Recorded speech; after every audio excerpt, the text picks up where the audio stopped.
Welcome, everyone, to Aging and Spirituality, where we discuss how to live a fulfilled life after 60. I am your host, Kathy Lee Taylor, and your co host is. Chris Jensen. We love saying that. We're always happy to see you, Yeah. connecting just like from the beginning of our conversation, Mm, where it just makes our hearts happy to be here for you. So yeah. it's going to be a very interesting topic today. Um, Let me just start by saying being alone might not be what you think it is, and quiet moments might be your best friend. That is the premise for what I'm going to cover today. At some point on our soul journey, most of us are going to go through a big transition, right? None Mhm. of us kind of escape Earth School without some big lessons. Mhm. And typically, those challenges are very revealing about who we are in that particular moment. And Mhm. so for example, um, like when you have a child move out of your home, right? Or you have a marriage that ends, there's those are particularly big transitions that happen in people's lives. And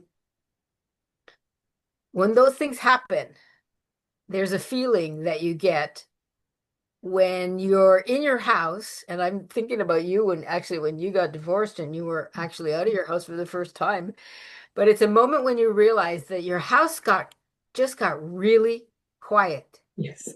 And it's quiet in a way you don't recognize, right? Because for most people, it's very unfamiliar. Mhm. And if we're being honest, underneath whatever emotion is there for you when you're going through these big transitions, and that can be grief and it can be um, relief and uncertainty and all kinds of, jagged places that are in your emotional space, then there's something else that almost always surfaces underneath those ongoing interruptions Mhm. in your life.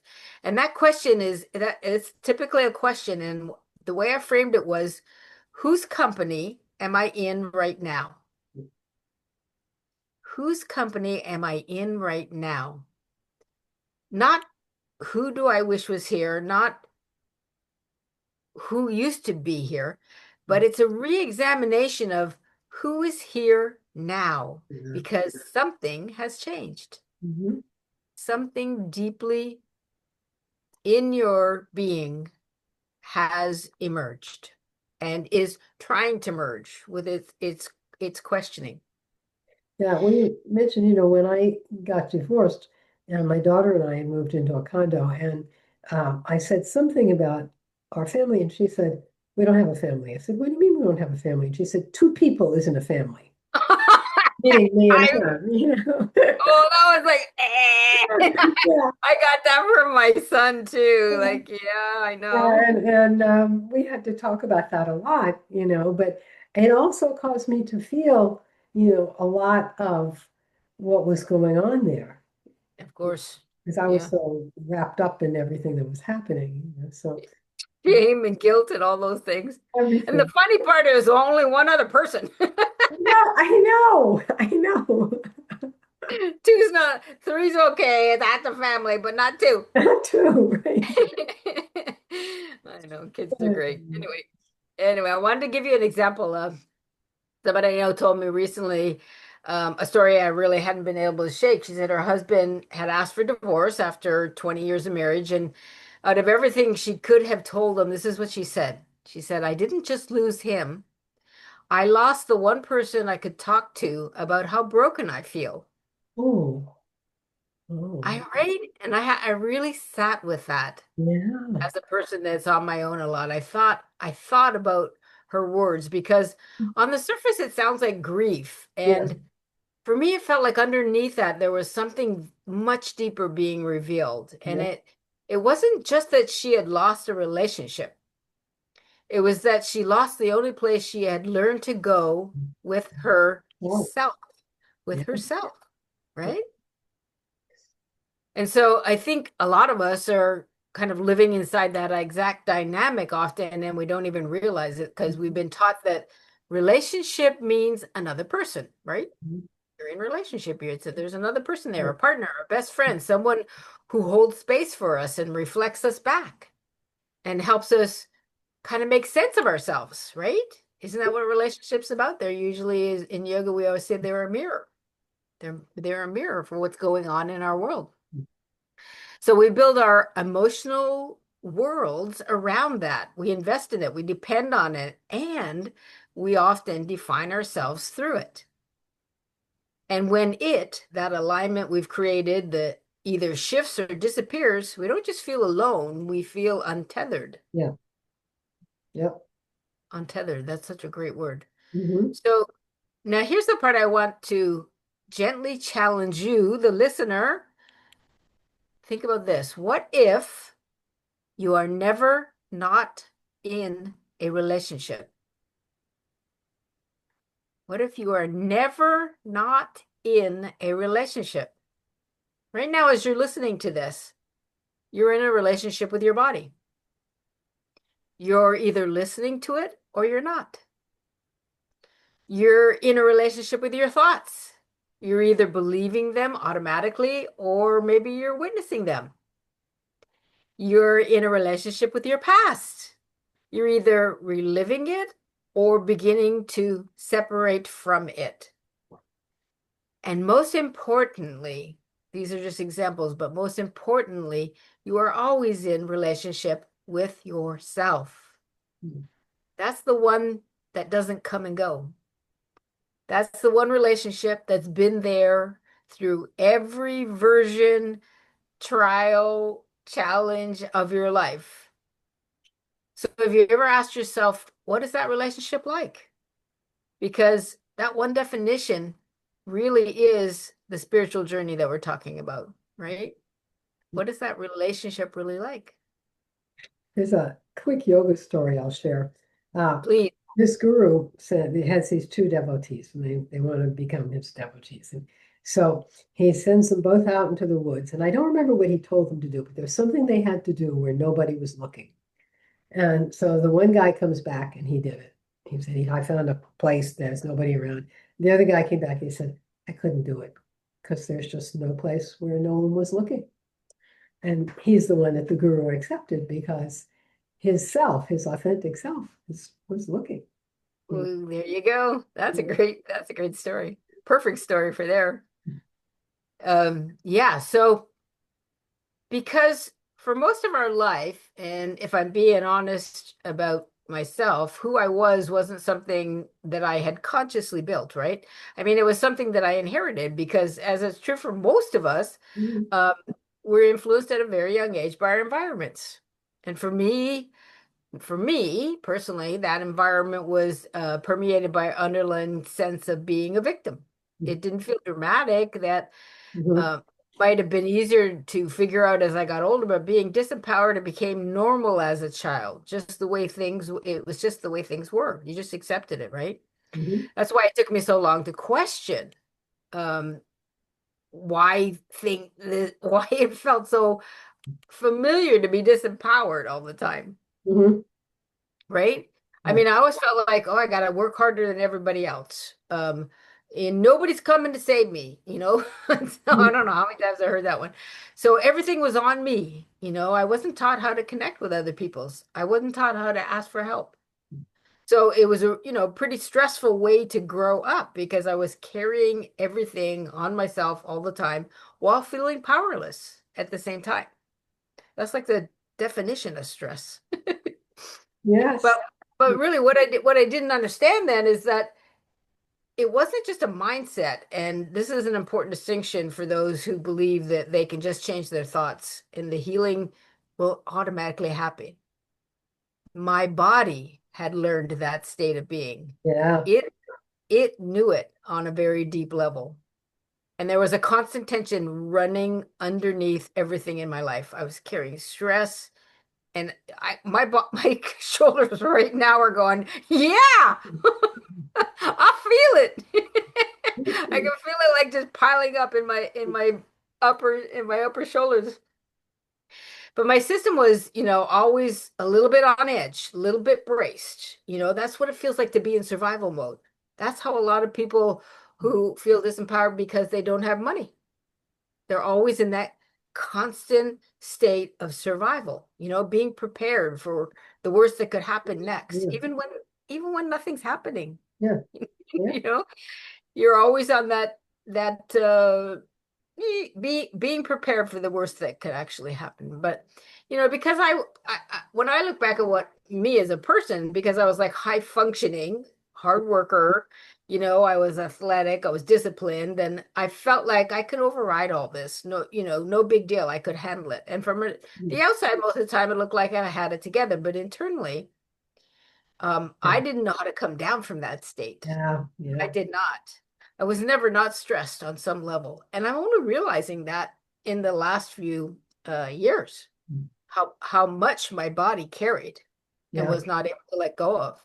Mhm, And nobody really talks about that part, right? We talk about mindset, we talk about beliefs, we talk about changing our thoughts, mhm, but there's a point where the body becomes the one that's leading the pattern. mm, And more so now, people, young, especially young people, are really talking about the somatic responses and how to deal with stress from a body's point of view, which is really, really good and healthy thing. But um, it's something that is really important to focus on. I mean, you can change your environment, you can change your circumstances, you can even change how you operate, like how you're creating goals, how you're moving in the world. Um, But if you don't change what your body is holding on to, it's going to have exactly the same response, right? The internal state hasn't changed. So that paying attention to what your body needs is so important because I know that when I began to age, I noticed the physical pieces were starting to fall apart, literally. I mean, hard not to acknowledge what's going on when, um, at 35, my heart failed. That was the first sign. And even then, I was so stubborn and so on track for who I was. I didn't realize it for what it was. I didn't know it was a stress related, somatic kind of experience at the mm, time, right? It was unsettling. Um, but I still didn't at 35 understand. It took me a lot of years afterwards to understand what was really going on. I kept pushing, I kept overriding, what my body was trying to tell me, trying to manage it on a surface level. But um, your body can really only run on survival mode for so long. And eventually it says, no more. I'm not alone in this. You can look around and look at your friends, and you're going to see where it has happened in many people's lives at some point, right? They get knocked over the head, and oftentimes it's a disease, an injury, or something that the body says, no, you need to pay attention to me. For me, after that experience at 35, everything really changed. I kind of swung the pendulum hard in the other direction, and I was trying to understand everything from a different point of view and trying to ask questions from the same mind that created the problem in the first place, right? So, underneath it all, mhm, yeah. I had to start noticing a familiar feeling that would come up, the pressure, the tension, that underlying sense of disempowerment. And instead of me immediately reacting to it, allowing it to be there, I was able to step aside and witness it. And this was when my first opportunities to be able to let it go began. Yeah, that's a big deal. That's a Yeah, big deal. yeah, yeah. I mean, I realized how hard my body got hit. Mm, Um, I had to learn that whatever I was holding on to, I couldn't let that be automatic anymore, or I was going to mm, continue to pay the consequences, yeah, you know? yeah, yeah. So that's when the relationship with yourself, your body, your mind, your heart, your soul begins to shift because um Yeah. not because you've figured everything out, but because you're finally present and you are acknowledging instead of Oh, yeah. ignoring what's actually happening inside of you. Mm, And here's what I want to bring back. I want to bring this back to something that's much deeper in people's lives, not just my experience with my physical body, but we've been taught that being alone is a problem. the loneliness epidemic um, is apparently about not having someone else there. But I'm not sure that's entirely true. Yeah, I think, I think there's a difference between being alone and being lonely. yes, Because you I, can be that, lonely and be with somebody. It's right. You can within be, you're gonna be in, right, be in a room full of people. partying people and be lonely. Yeah. Sure. Right. So I think most people, and I'm agreeing with what you said, they are actually afraid of being alone and not knowing who they are in a given space, time, situation, not trusting the company that they keep with themselves. Yeah. Put it that way. That's a good way to put it. So now I've spent most of my adult life in my own company. And I don't say that like I'm uh what's the word, boasting or something. But I can honestly say that it's never felt empty. I mean, this is the truth for me. There have been moments of loneliness for sure. Yes, moments of missing something, wondering if there's more. Absolutely, that's totally real. But empty? No, because over time, I built a relationship with my own internal world, right? Because It's not a really, that's true. concept. It's not a concept, it's a practice. Yeah. Being with who you are, being with your soul, being on that journey is a practice through paying attention, through being willing to sit with what was there instead of constantly reaching for something outside of me to change how I felt. And really that changes everything about Mhm. how you respond to the world, because when you're in relationship with yourself, um, something real and steady starts to happen. Yeah. Not because you're forced into it, but because you're no longer unconsciously feeding the old habits.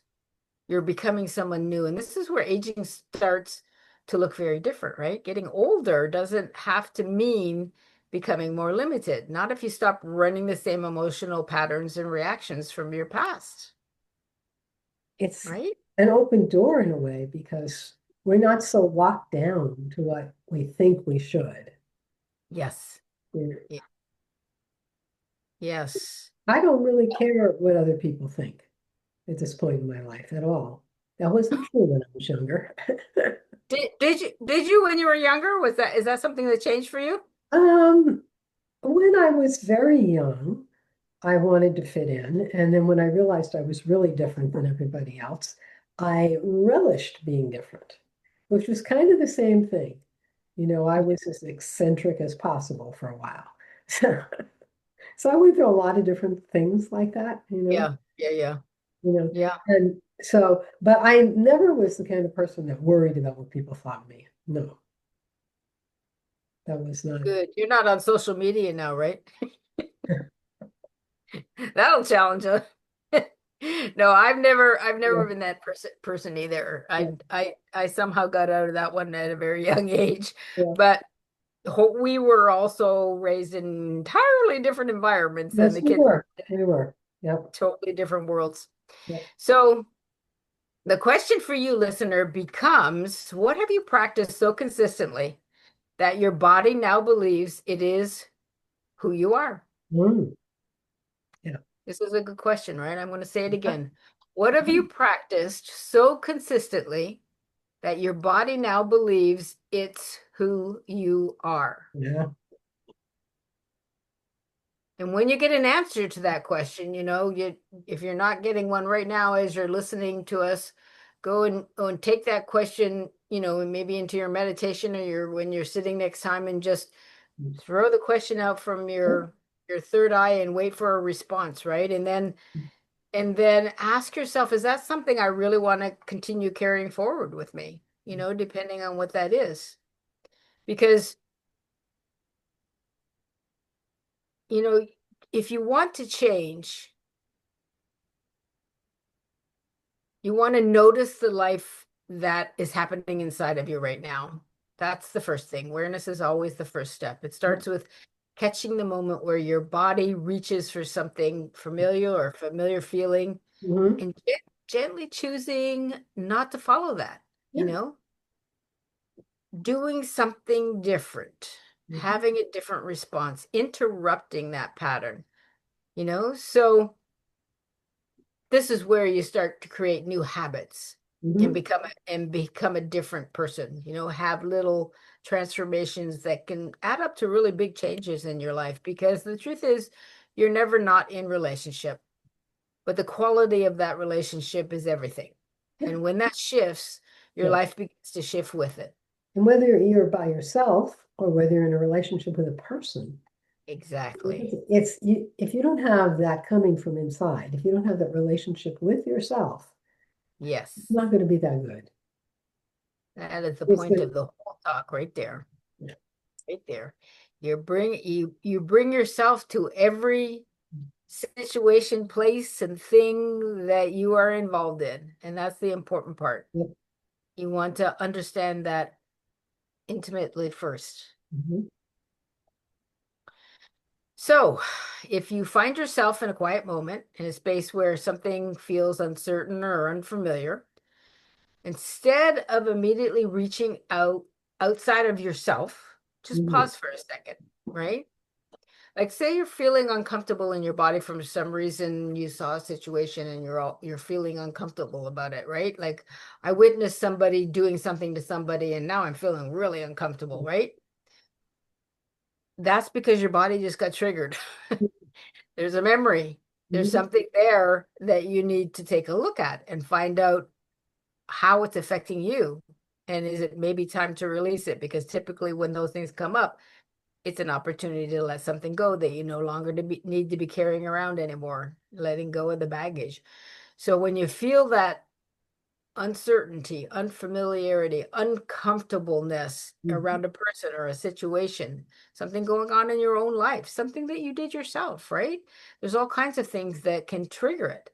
Mhm. So instead of, looking for the answer outside, just pause and ask yourself, who is here with me right now? Who is here with me right now? Is there someone inside of me, someone in my body, something in my body that's trying to tell me something that I'm not aware of, that I could benefit from knowing? And, more importantly, is that someone I'm willing to get to know better, right? Is it something that I'm willing to face? Is it something that I'm willing to deal with right now? And hopefully, if it's not good, let go of in your lifetime, right? Because, you know, it's been there the whole time you've been carrying it around. Why not just let go? It's just been waiting for your attention to be able to do that. Okay. So there you go. Alone or with your people and your family and your friends, whatever. Your most important relationship is always yourself. That's the Absolutely. point. Yep. That's the whole Absolutely. point today. So if you enjoyed this conversation, please go to YouTube. We're going to put it up there and we want you to subscribe and share and like us, because that way more people get to hear this conversation. And we hope you have an amazing weekend and we will see you again. See you soon. Take care. Bye.